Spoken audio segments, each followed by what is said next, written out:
Magdalena en De Mañana por Mitre 810.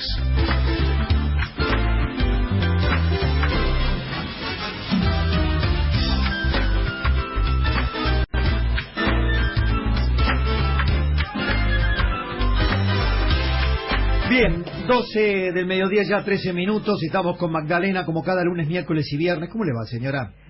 Bueno, preocupada, sí, ¿no? Sí. La mañana con noticias complicadas. Sí, complicadas. Recién charlábamos con Magdalena, me fui al informativo con esto que leí del Papa Francisco durante el fin de semana, que yo lo trataba de procesar, de pensar desde un lugar, desde otro, darlo vuelta, comprenderlo, contextualizarlo. Y la verdad es preocupante, ¿no? Mira, te daría la sensación que algo que hemos hecho muchos católicos, ¿no es cierto?, que es ir a visitar los campos de concentración de los nazis, porque justamente es una forma de realmente tener contacto con el infierno, saber que el infierno existe, que no es una fantasía, ¿no es cierto? Y desgraciadamente me parece que Francisco no ha visitado esos campos como para comparar, ¿no es cierto?, lo que puede ser un aborto para el cual hay 1000 razones a favor y 1000 en contra, ¿no? Y acá me acercan, Federico y Marta, de la producción, me acercan otra cosa que a mí se me había pasado, yo francamente no lo había leído. El Papa intentó dimensionar la práctica de los abortos selectivos con otro ejemplo histórico. Cuando de chicos, textual, de Francisco, cuando de chicos la maestra nos enseñaba lo que hacían los espartanos cuando nacía un niño con malformaciones, lo llevaban al monte y lo tiraban para abajo para cuidar la pureza de la raza. Sí, la roca Tarpeya. Hoy hacemos lo mismo, una atrocidad. ¿Por qué no se ven enanos por la calle?, se preguntó el Papa. Porque el protocolo de muchos médicos dice, viene mal, fuera. Que los hijos se reciban como vienen, como Dios los manda, como Dios permite, pidió en la sala clementina del Palacio Apostólico de la Santa Sede. Y Brad básicamente calificó a todo el movimiento por la legalización del aborto, el aborto legal, como nazismo de guantes blancos. No, eso es inadmisible. Por eso te digo, me da la sensación de que no visitó los campos, que hoy día hay millones de personas que van por toda Europa, porque hay en Polonia también. Auschwitz está en Polonia, por ejemplo. Está en línea la diputada Carla Carrizo, diputada nacional por la Ciudad de Buenos Aires, por Evolución UCR, politóloga, profesora de la UBA. Porque la noticia era otra. Lo que pasa es que todo se junta. Todo se junta. La noticia era en relación al financiamiento de la Iglesia Católica. Diputados radicales van por los sueldos de los obispos. Hay un diputado como Alejandro Echegaray que directamente sostiene que el Estado no debe pagar sueldos para que los obispos hagan caridad sin rendir cuentas. Y hay otros que sostienen que habría que modificar la escala de la ayuda, no pagar sueldos en particular, sino buscar otra manera, o pagar sueldos que tengan una relación con otras actividades del propio Estado, ¿no? O que haya que rendir, digamos, algún tipo de contabilidad sobre los sueldos. ¿Qué tal, Carla? Aquí Magdalena y Pablo la saludan. ¿Cómo le va? ¿Qué tal? Buen día, Pablo y Magdalena, escuchándolos con atención.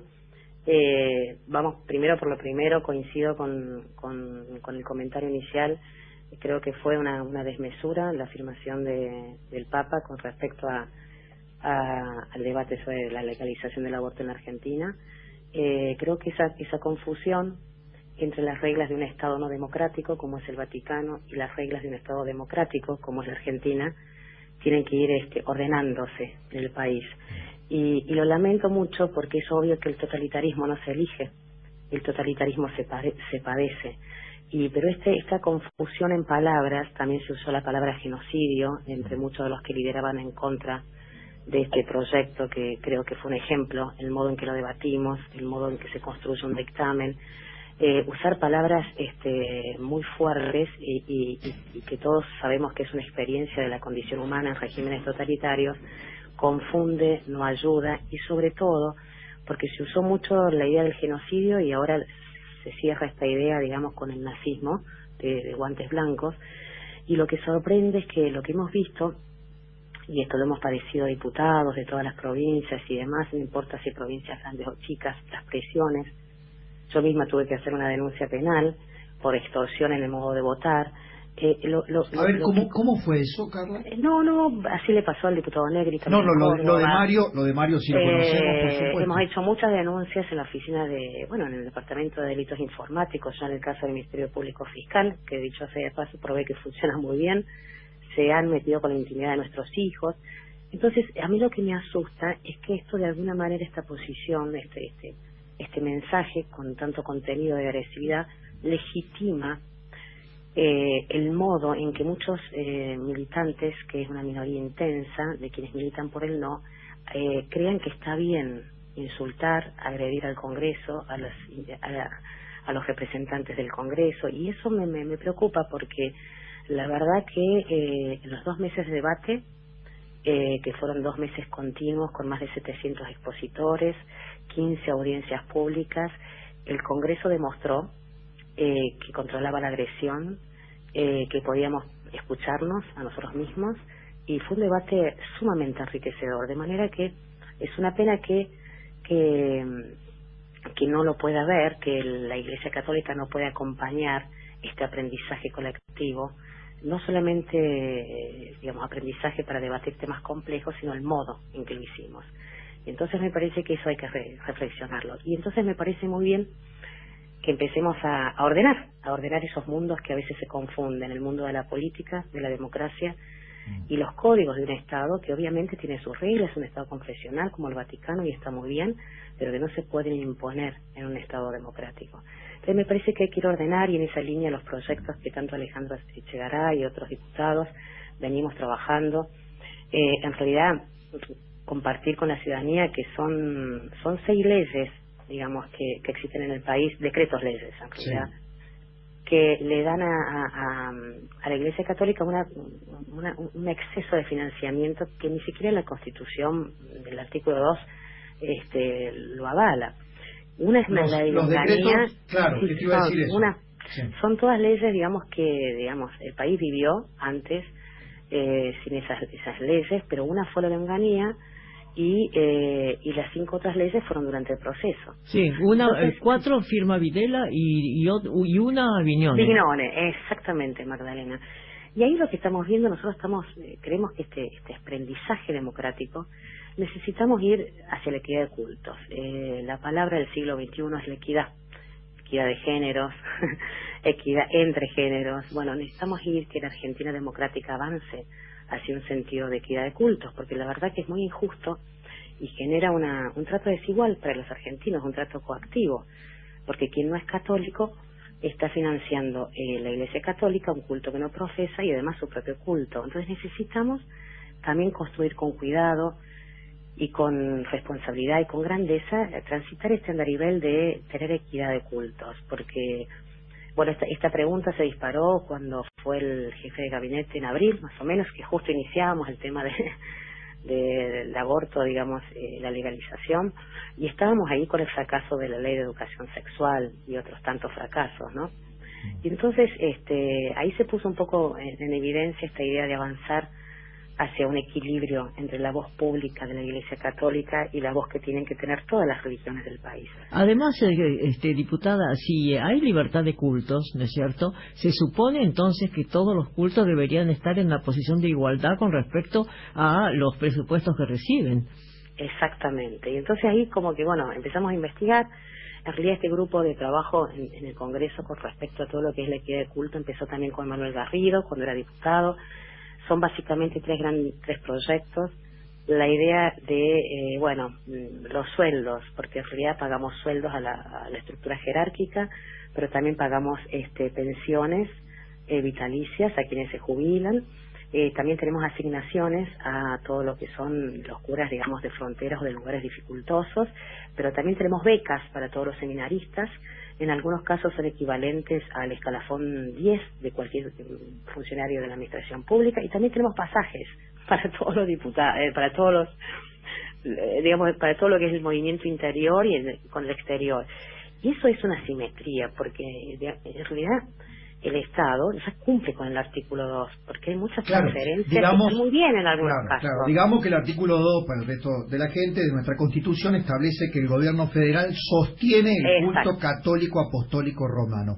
El alcance del verbo sostener es lo que está en discusión, exactamente. Claro, porque la pastoral social, que usted conocerá seguramente muy bien, diputada, la pastoral social abarca todos los niveles que necesitan ayuda, o por lo menos debería abarcarlos, ¿no? No es una cuestión así unilateral del catolicismo. Exactamente, o sea que hoy fue muy buena la respuesta del jefe de gabinete en esa pregunta que hicimos en abril, porque la idea es empezar a ordenar las transferencias del Estado que solventan todos los argentinos hacia un culto. Y ahí vimos que hay distintos tipos de sostenimiento, que es muy grande. Uno, estos sueldos que tienen, ¿no?, todos estos componentes. Después, las transferencias a todas las ONG y asociaciones civiles, que en muchos casos son sumamente valiosas y necesarias también, ¿no?, porque hay una tercerización con asociaciones vinculadas a la Iglesia Católica que cumplen una tarea social y por supuesto, formidable. Sí. La pastoral social se ocupa de las escuelas en las villas, por ejemplo, ¿no? Por ejemplo, CONIN también está asociado, es decir, en fin, hay un montón, todo lo que es nutrición, hay, digamos, asociaciones de acción directa que cumplen, digamos, y también hay transferencias de muchos montos importantes sin ninguna licitación. Después tenemos todo lo que son las transferencias al sostenimiento de las escuelas católicas, que obviamente están en el Fondo Nacional de Educación, pero después también tenemos muchísimos aportes a exenciones impositivas. Entonces, más eso, más los sueldos, más las becas, más las pensiones, más los pasajes, un equilibrio. Necesitamos ir hacia donde van los países democráticos, que necesitan tener todos han resuelto esto, ¿no?, con un sentido de equidad. A través de un impuesto al culto, hay distintos modelos, el modelo alemán, el modelo español, donde hay como un impuesto que es a la filantropía, digamos, o a la solidaridad, y cada ciudadano elige a dónde lo aporta. Algunos elegirán a una ONG, otros elegirán a un culto, en fin. Necesitamos avanzar porque necesitamos una iglesia que genere transparencia, confianza, también el episcopado argentino ha dicho que está dispuesto. Entonces, estamos en democracia y necesitamos modalidades de financiamiento transparentes. En mi caso, a mí me pareció importante, digamos, yo en realidad lo hice el proyecto que le daba el sueldo básico de un profesor universitario, porque también es cierto que hoy son funcionarios.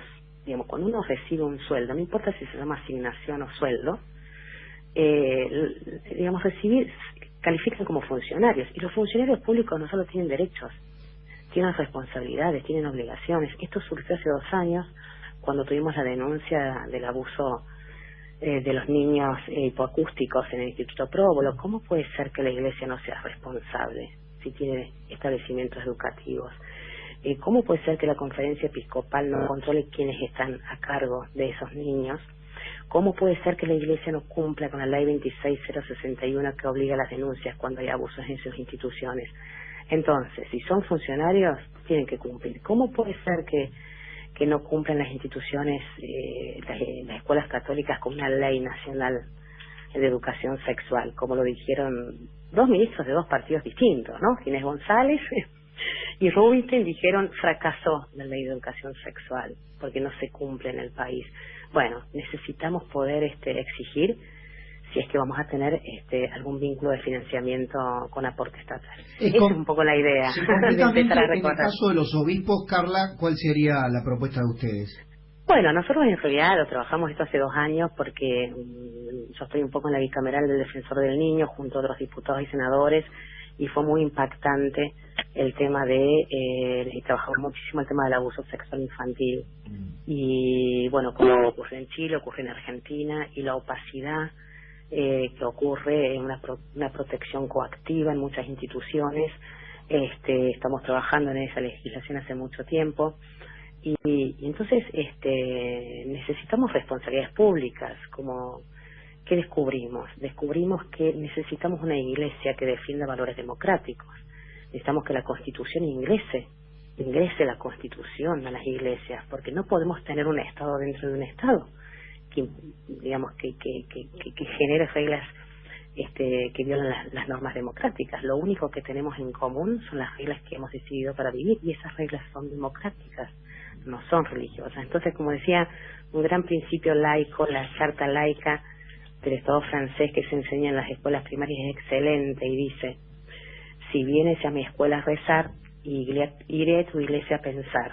Bueno, necesitamos un equilibrio, porque todos aprendimos, ya no somos los mismos. Estos 34 años de democracia han demostrado una sociedad civil muy potente, que marca agenda a la vigencia política en todo lo que es los derechos personalísimos, lo que necesitamos, ese sentido de responsabilidad. Y la Iglesia, me parece, por su rol tan importante, la Iglesia Católica tiene que empezar a transitar esa construcción de responsabilidad colectiva con la democracia argentina. No me imagino una racionalidad de debate alcanzable cuando, digamos, la cúpula de la pirámide de la jerarquía eclesiástica, que es el Papa, establece declaraciones o genera declaraciones como la que estábamos citando al principio, porque pensaba, Carla, ya escenificando el debate en el Senado, que si el Papa compara a quienes sostienen la legalización del aborto como una postura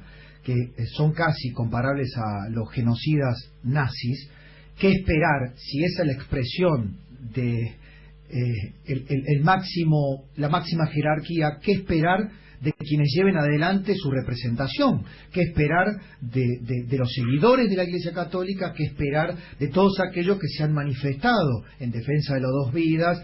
E incluso de aquellos sectores muy minoritarios que fueron los más fanáticos, ¿no? No me parece que lo del Papa contribuya justamente a poder debatir en la sociedad civil el rol democrático que debería cumplir una institución como la Iglesia Católica.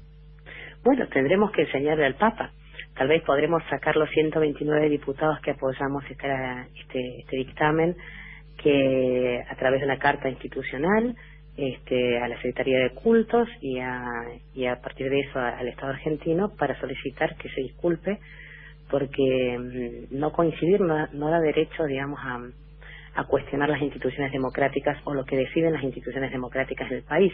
Es lo que yo le solicité justamente al jefe de gabinete cuando el monseñor Aguer era todavía de La Plata, descalificó a la institución presidencial diciendo que era un presidente que no sabía nada, porque no sabía ni siquiera hacerse la señal de la cruz. Bueno, un presidente argentino no necesita saber hacer la señal de la cruz, necesita saber la Constitución. Bueno, a ver, una descalificación muy fuerte cuando gritó el tema, ¿no? Entonces me parece que hay que empezar a ordenar con confianza y sin generar ninguna grieta, porque hay que salir de ese país. Bueno, por suerte, haber ya alcanzado la edad como para pasar a retiro, porque siempre ha tenido posiciones realmente muy inaceptables. Pero también es importante recordar que una cosa es la pastoral social, de la que hablábamos recién, que es una forma de asistencia a las escuelas, por ejemplo, en todas las villas del país, y otra cosa son sueldos personales, ¿no? Exactamente, Magdalena, que son distintos. Ahí me parece que necesitamos un equilibrio todos.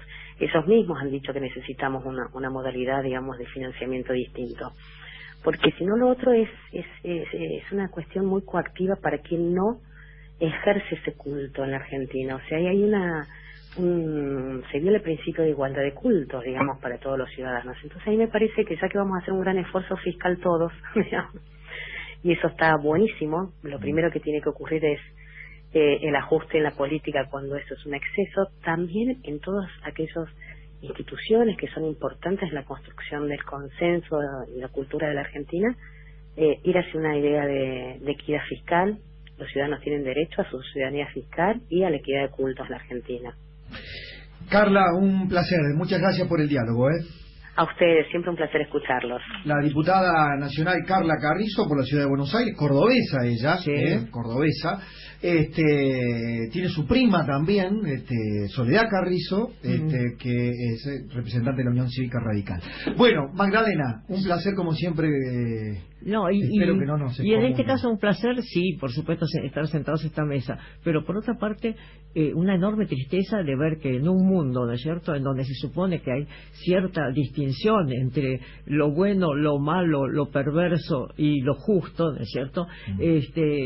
Las palabras de Francisco mezclen, ¿no es cierto?, el genocidio del siglo XX con una circunstancia que se está discutiendo, como es el aborto. Ya pedirá perdón. No sé, pero llama mucho la atención. Es muy confusa, ¿no es cierto?, esa mezcla. Muchas gracias, señora. Chao.